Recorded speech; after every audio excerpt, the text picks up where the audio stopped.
O domingo foi marcado pelo segundo ato da direita na Avenida Paulista. Políticos e apoiadores se reuniram para discutir articulações para as próximas eleições.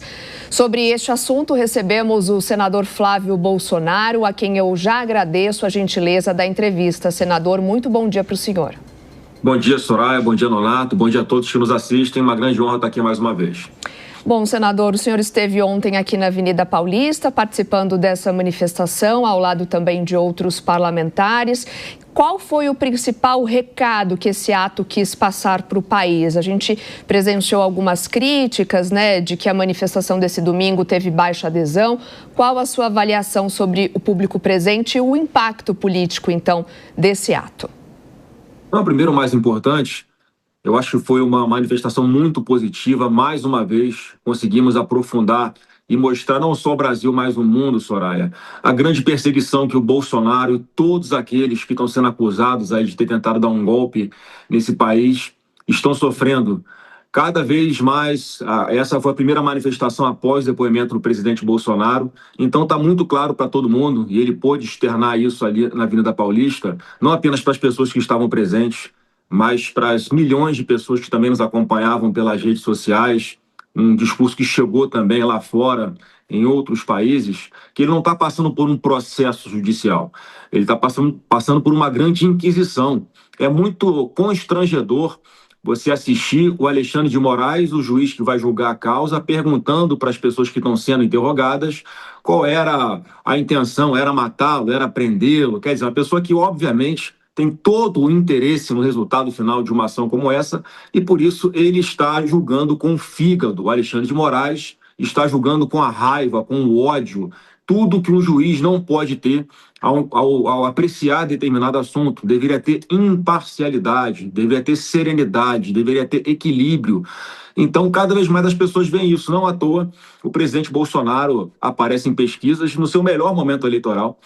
Pelo menos, se oficialmente ele está 7 pontos na frente do Lula, você imagina na realidade como é que a diferença não é muito maior. Por quê? Porque as pessoas se sensibilizam com quem é perseguido injustamente e porque o governo Lula é uma grande tragédia. E sobre o público, a gente não pode esperar, Soraya, que a cada vez que nós façamos uma manifestação, batamos recorde em cima de recorde. O fato é que só quem bota mais pessoas nas ruas do que o Jair Bolsonaro hoje é o Papa. Mais ninguém. E sem pagar. Um movimento completamente espontâneo de pessoas que estão ali porque gostam do presidente Bolsonaro ou porque gostam de si próprias, né? É porque você não precisa gostar do Bolsonaro para uma manifestação como essa. Se você gosta de você mesmo, você tem que fazer o que está ao seu alcance para manifestar sua insatisfação com o atual momento que o Brasil está passando, de perseguição à liberdade de expressão, perseguição, inclusive, à própria imprensa. Senador, a gente está aí às portas do segundo semestre, né? Hoje, dia 30 de junho.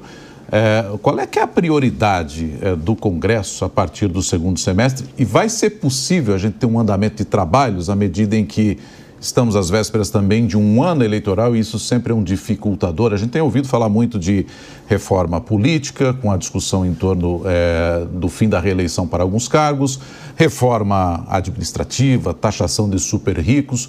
Como é que isso tem chegado aos senhores senadores e o que pode ser prioridade na sua avaliação para o segundo semestre? Nonato, em primeiro lugar, a prioridade é evitar o aumento ou criação de novos impostos. A prioridade é votar projetos ou propostas de emenda à Constituição para que esse governo, já que não faz por conta própria, faça por obrigação reduzir as suas despesas, os seus gastos. O Lula não dá o exemplo nos menores detalhes. Ele faz questão de esbanjar para todo mundo que viaja, fica em restaurante, em hotéis muito caros, come em lugares caros. E a gente não vê essa rodada internacional, esse grande tour que ele faz junto com a Janja para fora, se isso refletir em investimentos aqui no Brasil. Por que não se reflete em investimentos aqui? Porque é uma grande insegurança jurídica. Restou ao governo Lula aqui no Brasil, Nonato, a pauta de defesa da democracia. E cada dia que passa, a gente percebe que, na verdade, nós é que somos os verdadeiros defensores da democracia. Mas fica ele com essa pauta, usando o Supremo Tribunal Federal para conseguir avançar com as coisas que interessam ao governo, já que ele não tem maioria no Congresso Nacional.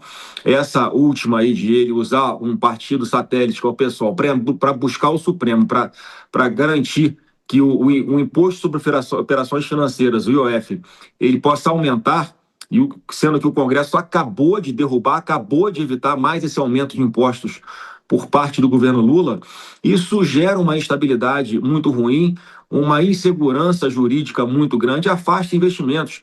Então, esse governo é uma tragédia e nós temos que ter aqui a responsabilidade, nós temos que ter o equilíbrio. Eu, pelo menos, não vou fazer oposição só para desgastar o governo Lula, eu faço oposição de uma forma responsável, sim. Eu quero o melhor para o nosso país. Eu fico fazendo exercício, Nonato. Como é que o próximo presidente da República vai sentar naquela cadeira em 2027 e o que ele vai enfrentar ele que vai enfrentar. O país está completamente descontrolado, as finanças completamente estouradas, o nosso déficit público aí, a expectativa é de que passe 100% do PIB ao fim do governo Lula, quer dizer, vai se tornar algo impagável, a gente está beirando de verdade a insolvência, e isso vai atingir todo mundo, independente de classe social.